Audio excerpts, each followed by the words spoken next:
আপনাদের আবারও নতুন একটি ভিডিওতে স্বাগত। এখন আপনারা এখানে দেখতে পাচ্ছেন যে চারটা শায়াল জাতের বাছুর আছে। চারটে কিন্তু বকনা বাছুর, এখানে একটিও এড়ে বাছুর না। তবে এই যে চারটা বাছুর, চারটারই দৈহিক গঠন মাশাআল্লাহ খুবই ভালো, এবং বাছুরগুলোর চেহারাটাও বেশ সুন্দর, আপনারা দেখে বুঝতে পারতেছেন। এখন প্রশ্ন হচ্ছে যে চারটা গরু আসলে কত করে কেনা হলো। এখানে যে চারটা গরু দেখতেছেন, এই চারটা এভারেজে পার পিস পড়ছে আপনার 40,000 করে।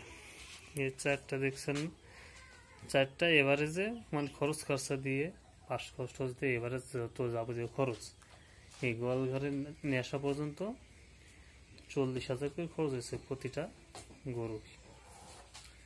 এখন যারা গরু লালন পালন করতে চান, আসলে গরু লালন পালনের জন্য এই যে বর্ষার যে সিজনটা, এই সিজনটা কিন্তু উপযুক্ত। কারণ এই সময় গরুর দাম তুলনামূলক অন্য সময় থেকে সস্তা হয়, অনেক কম থাকে।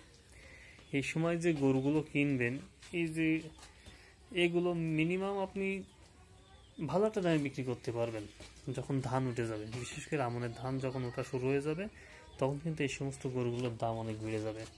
আর এই গরুগুলো গ্রোথ এবং চেহারা দেখলে বুঝতেই পারতেছেন যে এগুলো আসলে কেমন হবে। আমার আশা যে গরুগুলো মানে মিনিমাম 55 থেকে 60,000 করে বিক্রি হবে যখন আমনের ধান উঠে যাবে তখন। এখন এই 4 মাসে আপনার যে কষ্টটা হয় এটাই হবে, দেখা যাক এটা বাদ দিয়ে কত টাকা থাকে। ওই সময় আপনাদের এই ভিডিওটা দেখাবো যখন এগুলো বিক্রি করা হবে। তবে নতুন যারা খামারি আছেন, যারা নতুন খামার দিতে চাচ্ছেন, তবে এই যে গরুগুলো যেটা দেখছেন, এই যে গরুটা, এটা কিন্তু আপনি মানে খামার উপযোগী গরু হবে না। এটা আপনাকে বিক্রি করে দিতে হবে। কারণ এখান থেকে যদি আপনি দুধ বিক্রি করার উদ্দেশ্যে বা বাছুরের উদ্দেশ্যে যদি এগুলো মানে দীর্ঘমেয়াদ ধরে যদি পুষতে থাকেন, তো আপনার লস হওয়ার সম্ভাবনা আছে। কারণ এই গরুগুলো কিন্তু তেমন দুধ হবে না, সেটা আমরা সবাই মোটামুটি কম বেশি জানি। কিন্তু এগুলা 4 মাসের প্রজেক্ট হিসেবে ভালো আছে, কারণ 4 মাসের মধ্যে এখান থেকে লাভ করা সম্ভব।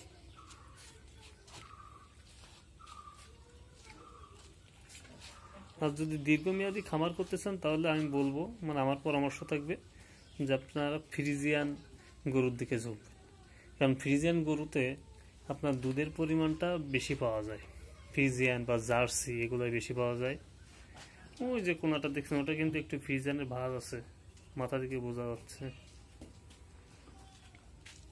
তবে আপনাদের কি মনে হয়, এই গরু থেকে আসলে লাভ করা সম্ভব নাকি সম্ভব না? কমেন্ট করে জানাবেন। আর দেখেন গরুর খাবারে যেমন দেওয়া হয়, সিম্পল খাবার, খোলের পানি, হয়তো বা সাথে একটু ফিট থাকলেও থাকতে পারে, না থাকলে নাও থাকতে পারে, আর ভুসি আর বিচুলি, এছাড়া কিছু না।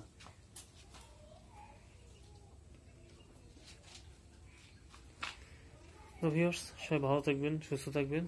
আর যারা খামার দিতে চাচ্ছেন, অবশ্যই ভেবে চিন্তে গরু কিনবেন। আর গরুর বর্তমানে বাজার দর অনেক কম, দেখে শুনে কম দামের ভিতরে যদি কিনতে পারেন, তাহলে কিন্তু সহজে লাভ করা সম্ভব। আজকে ভিডিও পর্যন্ত, সবাই সুস্থ থাকবেন।